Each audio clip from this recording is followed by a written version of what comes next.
What is up, everyone? So this is the night after my fight, or pretty much the same night, losing to Joji Goto from a split decision that I personally thought, and many others in Japan thought it went my way. But again, it's not Joji Goto's fault. It's not anyone else's fault. We all have our opinions, and the only opinions that matter, sadly, are the judges, and they chose it for Joji and not myself. So be it. So one thing I do have to say, congratulations to Joji Goto, and please, for the fans who disagree with the decision, it's not his fault. He's just a fighter fighting every single day, so try your best not to blame him. It's the judges, the commission, that's a whole different thing. So please, Joji Goto, congratulations, celebrate. You did a great job and you survived the fight and you put on a fun performance, and I can say you hit very hard with your left hand. But with that being said, in the fight, I thought I did well. And I thought I did well enough. Did I start slow? It's my usual. And I took a couple left shots, but after that, I started to pick up the pace, picked up the pressure, landed my own few combinations, and was able to land body kicks, leg kicks, knees to the body, my own punches, lots of takedowns, big slams. And I thought I put on a show, and I had a lot of control time as well. But with that being said, no matter what I thought, the judges still at the end of the day decided that Joji Goto won, and he got the win. Sadly, because of that, I'm now 0-3 in the year. For people who don't know, earlier in the year, I had a title contender fight against a Kazakh in Brave, and if I won that fight, I would have fought Muhammad Mokaev to fight for the belt. I thought I won 2-1, wasn't worried about it at all. Sadly, they give it to him 2-1, so I got robbed of that opportunity. Okay, there is one belt taken away from me. 2 months later, I immediately fight Okikubo, who now just won the Flyweight Grand Prix, because sadly I was robbed of that victory as well, with the judges seeing it unanimously to Okikubo in a fight that for sure I wasn't 100%, but he was the better man that day, or at least in the judges' eyes. And I thought I won, but so be it. But then he ends up being the new Flyweight Grand Prix champion, so congratulations, Okikubo. Gotta celebrate it. Literally, somebody gifted me his, so thank you so much. Thank you, thank you. So, with that being said, congratulations, and that was an amazing performance. But seeing how much you dominated that fight compared to how close our fight was, hopefully one day, inevitably, I would love to rematch you. I think that's a fight that the fans would love to see. But with that being said, now moving on to Joji Goto fighting a prospect who is on a three-fight losing streak, or excuse me, winning streak, and now on a four-fight winning streak. Me losing to him puts me at a three-fight losing streak, and it's a bummer. It tries to make me kind of rethink my career of, I want to do more of this. I sacrifice a lot of time, money, moments with family, special loved ones, friends, relationships, everything. We literally actually just put down my dog today of 16 years, and I wasn't able to be there for that. Like, it's lots of things that I have to miss to be involved in this sport. And I love it. I get every opportunity to do it, but it's a hard sacrifice. And to have such a fun fight and a close fight go the opposite way than I intended, it's tough, especially when after, and I appreciate all of the support, everyone believes that you won. Um, it does make me sit back and rethink life a little bit, and I don't want to think too impulsively right now and say all the crazy stuff, because maybe tomorrow might feel a little bit different. But I can say one thing: I was very, very sad after the fight. Press conference, I cried because there was a little kid yesterday during the ceremonial weigh-ins that was screaming my name louder than anyone. Maybe 5 years old, this tall, and he's Jose Torres, Jose Torres, and I picked him out of the whole crowd, and it felt like I was Goku getting energy for the Genki Dama. He was just like giving me energy because I was so tired from the weight cut, trying to rehydrate, and I felt so much better hearing his voice because that little kid inspired me. It was amazing. So I want to apologize to that kid, that I'm sorry that maybe your hero lost, but heroes don't give up and they get up to fight another day. And that's honestly not just the reason why I got inside the ring or the cage the first time, but why I'm going to get back in there is because of that kid, to show him that, yeah, it's okay. Heroes are going to fall. Sometimes heroes are going to fall often, but it doesn't mean you don't stop trying. You keep on going. You don't give up, because that's what makes a hero.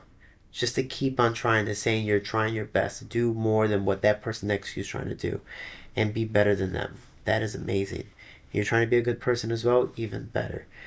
But until then, we see what happens, and we just go from there. But this sport is tough, and that's why it's called the Hurt Business. You never know what's gonna happen next.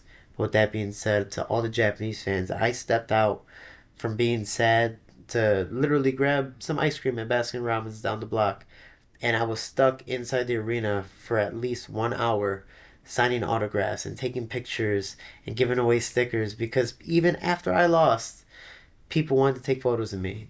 Do you know how much that makes a fighter feel? Like that made me feel fantastic.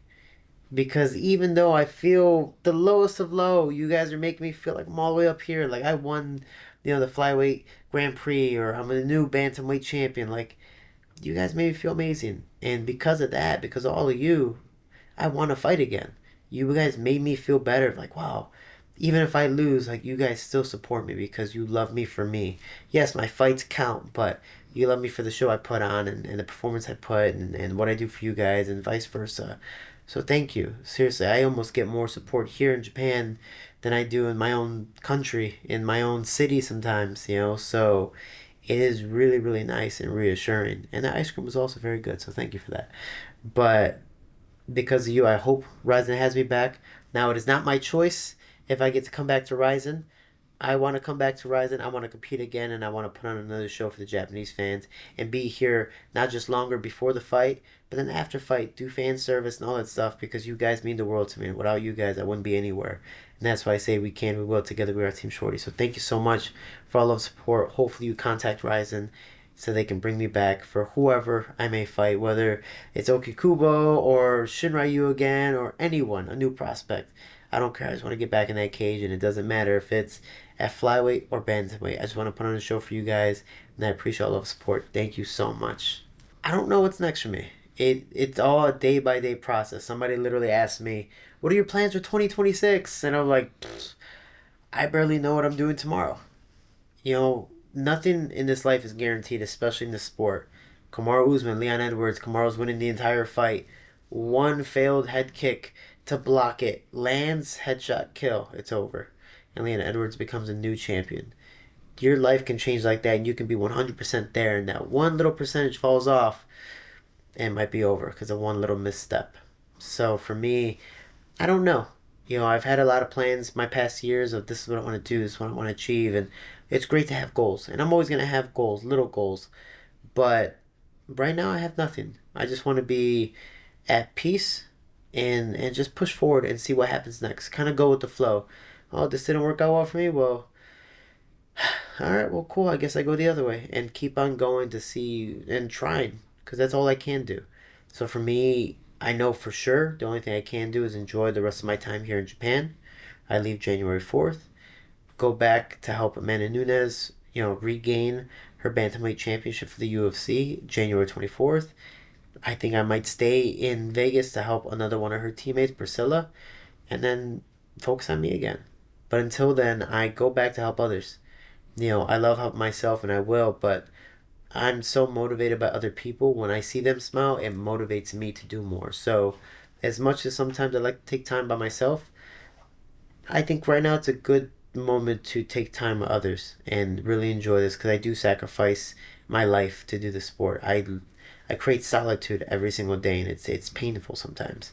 So for me to be able to get out and hang out with people and hold people and love people and just enjoy even being dumb and free sometimes, like it's really, really nice. So I think that's what I'm going to do for a little bit, responsibly and smart, and see where life takes me from there.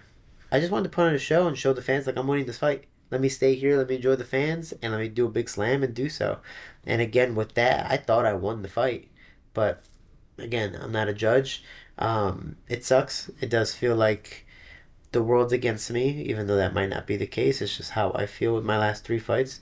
It feels very, very unfair. I feel very used, not by Ryzen or Brave, just by life.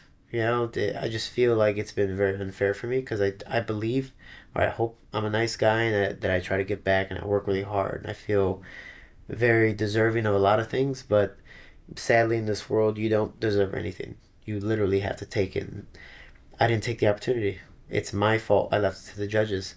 So I can't blame anyone besides myself for leaving it up to them. And if they decide to pick something that I didn't want, technically that's probably my fault too. All I gotta say is people remember you for your last performance. Luckily and sadly for me, all of my last performances, people thought I won, even though I lost.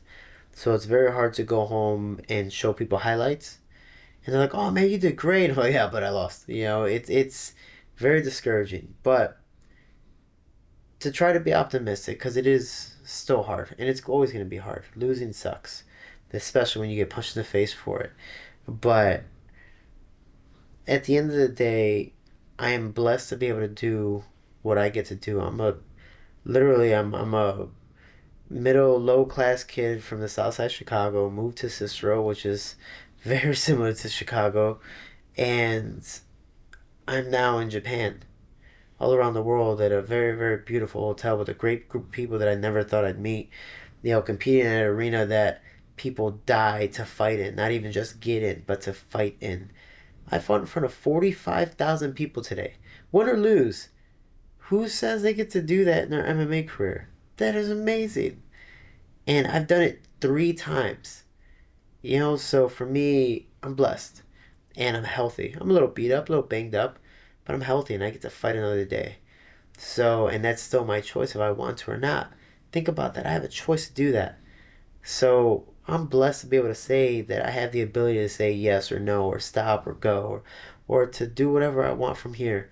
So to have all these opportunities in front of me and to have people around me that are trying to get me to succeed, especially even with this YouTube series, man, thank you, everyone. Seriously, in this room, on the camera, behind the scenes, everything.